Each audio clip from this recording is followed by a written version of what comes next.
rasuluh wa nusalli wa nusallim ala rasulillah wa ala alihi wa sahbihi ajma'in. Alhamdulillah. Terima kasih saudara pengacara majlis, tuan-tuan dan puan-puan, mudah-mudahan dirahmati oleh Allah Subhanahu wa taala. Alhamdulillah. Saya ingat Ustaz Aslin tadi. Oh bukan. Tuan-tuan, kita nak membina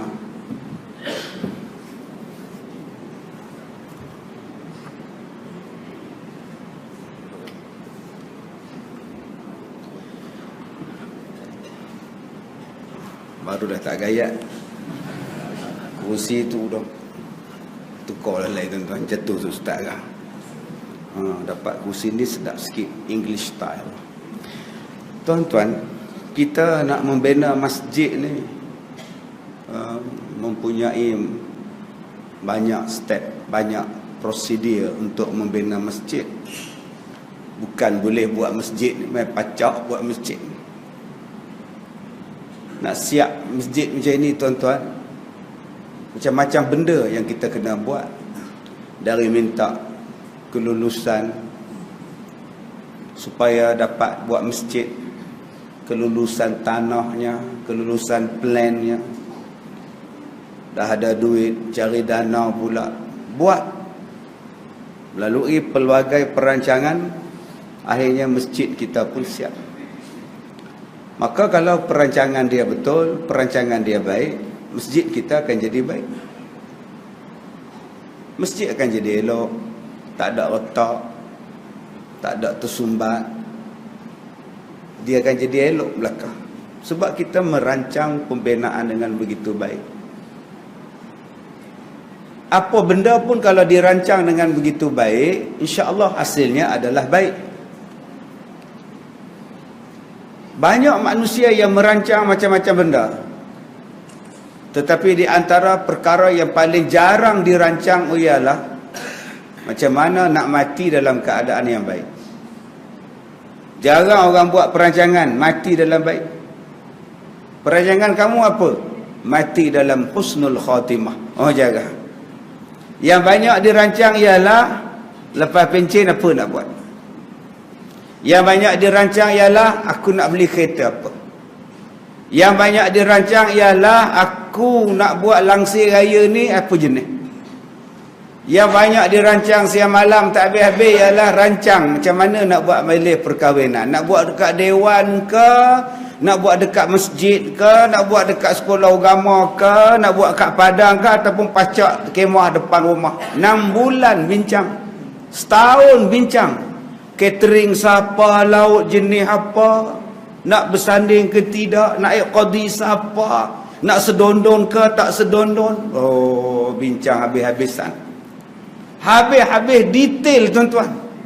Sampai ada wedding plannernya pergi mesyuarat siang malam. Caterer ni tuan-tuan, dia bagi kita rasa makanan 4 kali. Tak sedap. Rendang tok tak sedap. Tak sampai saya punya cita rasa. Buat pula rendang nenek pula macam.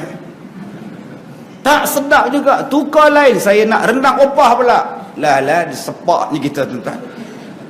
Oi, tapi benda yang paling kita jarang bincang ialah macam mana nak mati dalam keadaan baik.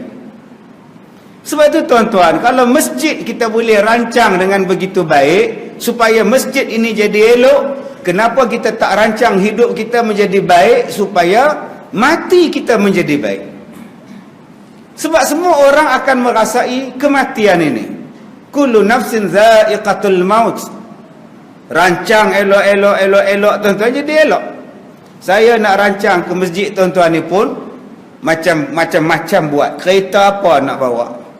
Nak naik ETS ke, naik Grab ke, naik Uber ke, naik bas ke, naik apa? Rancang. Pukul berapa nak bertolak dari Ipoh sampai di KL, nak pergi ke mana, nak bawa apa, duit apa, lesen apa, semua rancang. Sampai di masjid tepat orang sembahyang maghrib, perancangan dia. Akhirnya jadi elok. Tuan-tuan, di antara benda yang paling jarang kita rancang ialah bagaimana nak dapat anak-anak yang baik. Macam mana nak dapat anak yang baik? Yang dia rancang bila nak beranak. Macam mana nak jadikan keluarga dia baik, keluarga dia elok, anak-anak dia menjadi, dia tak pernah nak rancang. Apa kau nak jadi leman, terpulanglah pada engkau. Kau nak kahwin dengan siapa pun lehawai, terpulanglah pada engkau lehawai. Hari ni punya bapak jawab tuan-tuan. Engkau nak sekolah mana pun bidin, terpulanglah. Ayah ikut. Kan ayah suruh kamu hantar sekolah sana, kamu tak nak payah pula. Pulanglah. Kamu nak buat style apa pun rambut leman, bapak ikut saja. Kamu nak botak ke, kamu nak mohok ke, terpulanglah.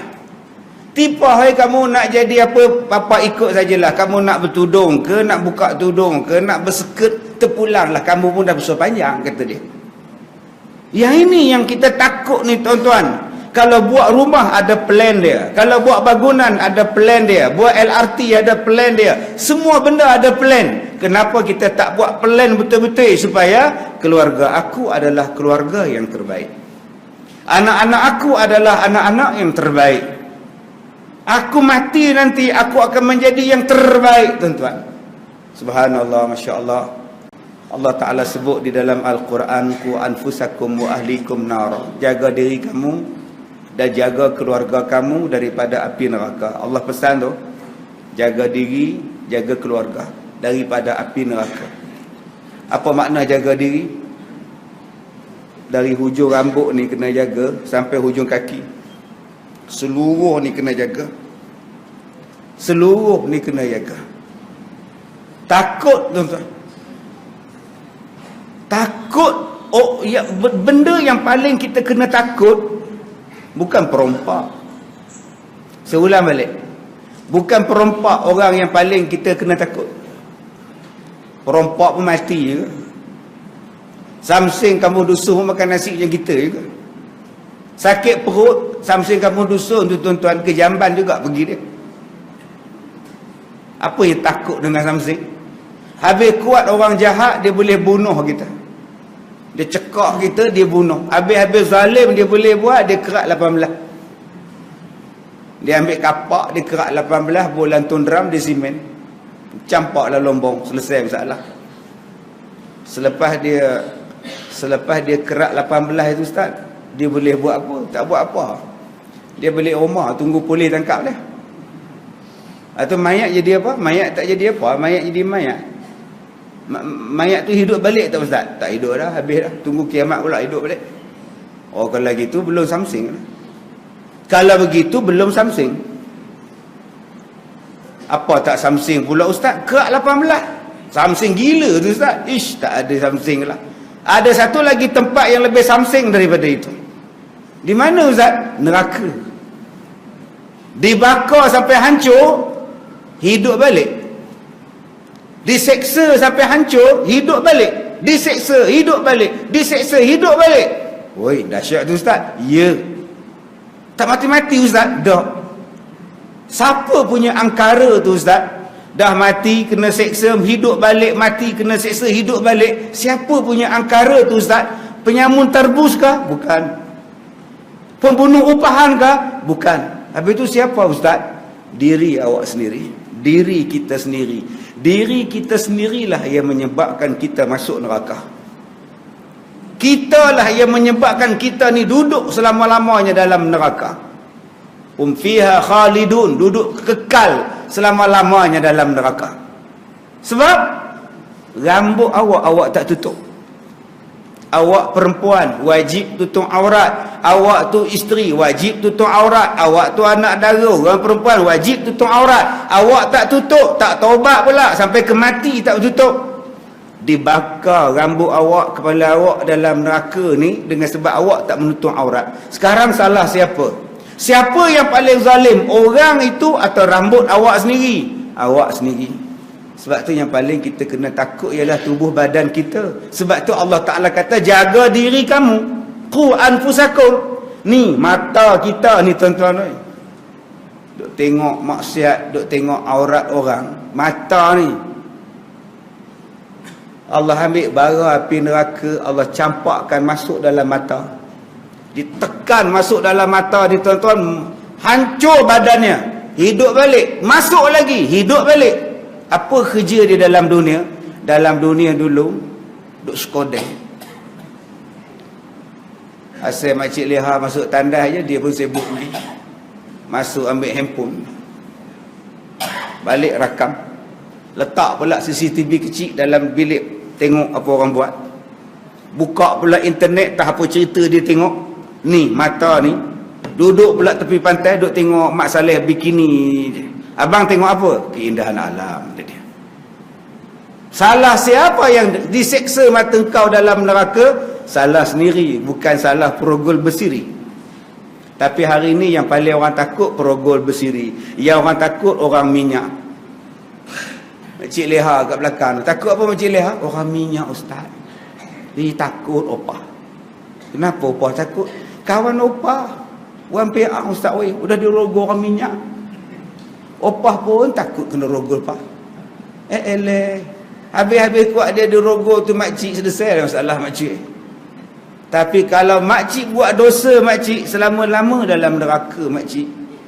Lagi takut makcik weh. Apa dosa makcik buat ustaz? Dosa lidah. Tapi berapa ramai yang takut dengan lidah? Berapa ramai yang takut dengan lidah? Asal tengok ngumpat, asal ngumpat tengok. Tengok orang duduk atas kursi, kita ngumpat. Deme ni orang lain di bawah, deme di atas. Ngedengar ada tadi. Nyampak pun tengok banyak. Ye ke pun sakit pinggang pun. Nampak. Lantaklah dia duduk atas kursi ke, dia duduk atas tiang, aku suka dia ke tuan-tuan. Yang kita nak ngumpat tu siapa? Tengok orang gemuk kita ngumpat. Ya Allah, ini mos kampik sehari makan ni. Lantak dia pun satu gudang dia makan pun. Tapi mulut jahat. Kamu tak ada nengok tunang apa nama menantu Haji Leman semalam. Kenapa dengan menantu? Ya Allah, hitam. Di mana jumpa? Kata dia. Apa masalah hitam? Ya lah, menantunya hitam, anaknya putih. Udah macam ketik cicak. Lantak dia lah tuan-tuan. Hitam putih kan ciptaan Tuhan. Yang numpak buat apa? Yang tu paling banyak orang masuk neraka. Tapi siapa yang kisah dengan lidah? Siapa yang kisah dengan lidah tu? Dia tak takut dengan lidah dia. Habis itu bagaimana dia nak mati dalam keadaan baik? Dia tak rancang lidah dia supaya mati boleh mengucap. Pergi rumah orang, buat open house. Mana kamu gaya? Ya Allah, bagi rumah Kak Eton open house. Banyak ke kuih dia, lauk dia? Ish, mana ada? Kuih semperit. Habis itu buat masa aku pergi semperit, Alman London, Alman AU3 itu je. Lantaklah dia nak jamu apa pun, yang kita kutuk pasal apa?